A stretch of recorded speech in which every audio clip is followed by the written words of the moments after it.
हम सभी ने कभी ना कभी ये नोटिस किया है कि जब भी हम घर पर केले खरीद कर लाते हैं तो लास्ट में एक दो केले ऐसे बच ही जाते हैं जो थोड़ा ज़्यादा पक जाते हैं और फिर हमें उन्हें खाने का मन नहीं करता, है ना। तो आज मैं उन्हीं केलों के साथ कुछ बहुत ही टेस्टी और हेल्दी रेसिपी बनाने वाली हूँ। हेलो दोस्तों, एक बार फिर से आप सभी का स्वागत है मेरे चैनल पर। आशा है सब स्वस्थ होंगे।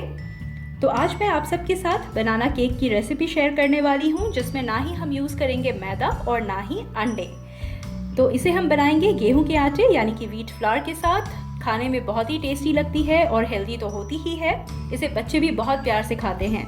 तो अगर ये रेसिपी मेरी आपको अच्छी लगेगी तो प्लीज़ वीडियो को लाइक कीजिएगा, शेयर कीजिएगा। अगर नए हैं तो चैनल को सब्सक्राइब कीजिएगा। तो चलिए फटाफट से इसे हम बनाना शुरू करते हैं। तो इसे बनाने के लिए मैंने यहाँ पर ले लिए हैं 2 पके हुए केले, साथ ही में 1 कटोरी गेहूं का आटा। तो जिस कटोरी से मैंने 1 कटोरी आटा लिया है उसी कटोरी से सेम 1 कटोरी मुझे लेना है दही। इसके साथ ही उसी कटोरी से आधी कटोरी वेजिटेबल ऑयल और 3/4 कटोरी के लगभग चीनी आप अपने हिसाब से रख सकते हैं, जितना आप मीठा पसंद करते हैं। उसके साथ ही 1 टीस्पून बेकिंग पाउडर और 1/2 टीस्पून बेकिंग सोडा, ये खाने वाला मीठा सोडा है। इसके साथ ही मैं यहाँ पे यूज़ कर रही हूँ वनीला एसेंस और उसके साथ ही चुटकी भर नमक, जो कि टेस्ट को बैलेंस बनाने में मदद करेगा। तो चलिए फटाफट से इसे बनाना शुरू करते हैं। तो सबसे पहले यहाँ पर मैंने एक मिक्सर जार ले लिया है और इसमें डाल देंगे सारे के सारे पके केले, इसके साथ ही दही और साथ ही में चीनी। और अब हम ढक्कन लगाकर इसे मिक्सर जार में अच्छे से ग्राइंड करेंगे ताकि हमारे पास एक अच्छा स्मूथ पेस्ट बनकर तैयार हो जाए। तो इन सभी को मैंने 2 मिनट के लिए मिक्सी में अच्छे से चला लिया था और अब आप देखिए हमारे पास कितना अच्छा एक स्मूथ पेस्ट बनकर तैयार है। तो चलिए फटाफट से इसे हम एक बोल में ट्रांसफर कर लेते हैं। तो मैंने उस पेस्ट को यहाँ पे एक बोल में ट्रांसफर कर लिया है और अब इसमें हमें डालना है आटा को मैंने पहले ही छान कर ले लिया था। तो हम यहाँ स्लोली इसे मिलाएंगे इस तरह से आराम से। और इसके साथ ही हम डाल देंगे यहाँ पे वेजिटेबल ऑयल। सभी को एक बार अच्छे से हम मिक्स कर लेंगे। आप चाहें तो विस्कर की मदद से भी इसे मिक्स कर सकते हैं। तो ये सब कुछ यहाँ पे अच्छे से मिक्स हो चुका है आपस में, बिल्कुल भी इसमें लम्प्स नहीं है कहीं भी। तो अब इसी समय पे हम इसमें डाल देंगे 1 teaspoon baking powder, 1/2 teaspoon baking soda, चुटकी भर नमक और साथ ही में 1 चम्मच वनीला एसेंस। अब इन सभी को एक बार मिक्स कर लेंगे। तो ये सब कुछ आपस में अच्छे से मिक्स हो चुका है। तो बस हमारा बैटर बनकर बिल्कुल तैयार है। तो अब बारी आती है इसे टीन में ट्रांसफर करने की। चलिए फटाफट से करते हैं। तो यहाँ पर मैंने केक बनाने के लिए एक छोटा बर्तन था मेरे पास, केक टीन, वो ले लिया है। अब इसके ऊपर मैं डाल रही हूँ 1 चम्मच के करीब घी, छोटा चम्मच। आप चाहें तो वेजिटेबल ऑयल भी यूज़ कर सकते हैं।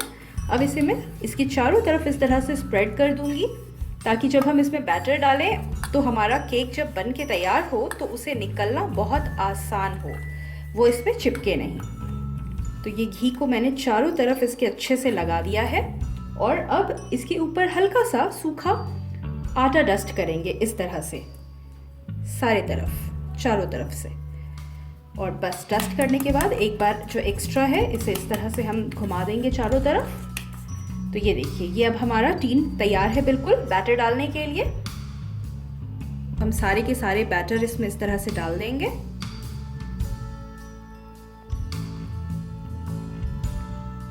और अब इसके ऊपर आप अपने पसंद का कोई भी ड्राई फ्रूट्स डाल सकते हैं। तो मैं यहाँ पे टूटी फ्रूटी यूज़ कर रही हूँ, मेरे पास काफ़ी दिन से टूटी फ्रूटी पड़ी हुई थी तो मैं यही डाल रही हूँ इसके ऊपर।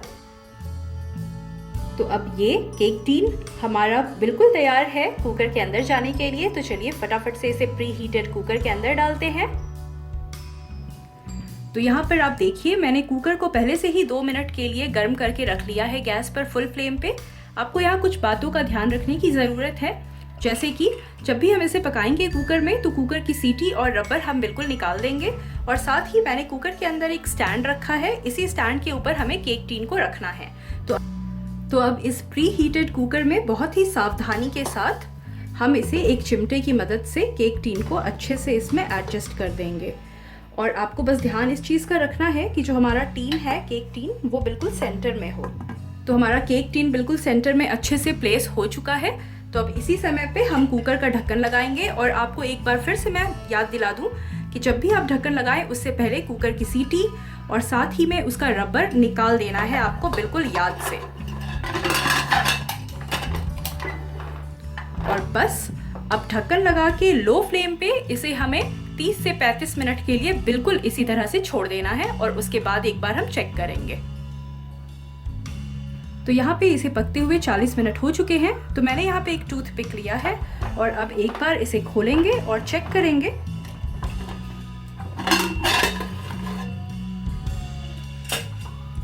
चलिए एक बार चेक करते हैं।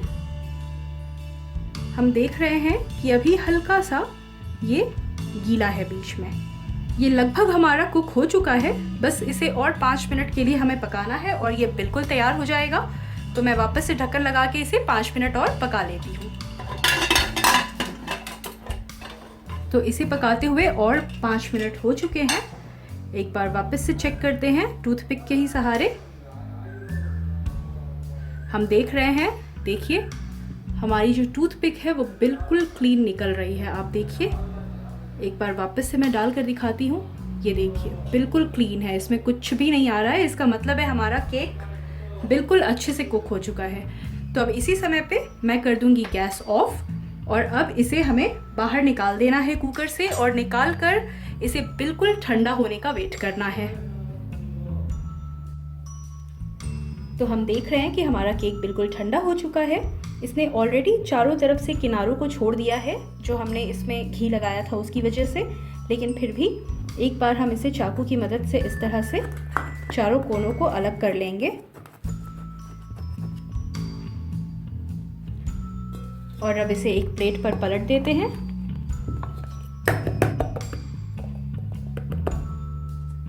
वाव, देखिए ये बिल्कुल अच्छे से निकल गया है। इसे वापस से मैं सीधा कर लेती हूँ। वाव, कितना सुंदर बनकर तैयार हुआ है ना। तो चलिए फटाफट से एक बार हम इसे काट कर देखते हैं। कटने में भी ये बिल्कुल आराम से कट रहा है। ये बिल्कुल ही सॉफ्ट बना है। आप देख सकते हैं कितना स्पॉन्जी है। तो मुझे कमेंट सेक्शन में ज़रूर बताइएगा कि आपको ये रेसिपी कैसी लगी। अच्छी लगी तो वीडियो को लाइक कीजिएगा, चैनल को सब्सक्राइब कीजिएगा। मिलते हैं अगली वीडियो में। टिल देन अपना ध्यान रखिए, स्वस्थ रहिए, बाय।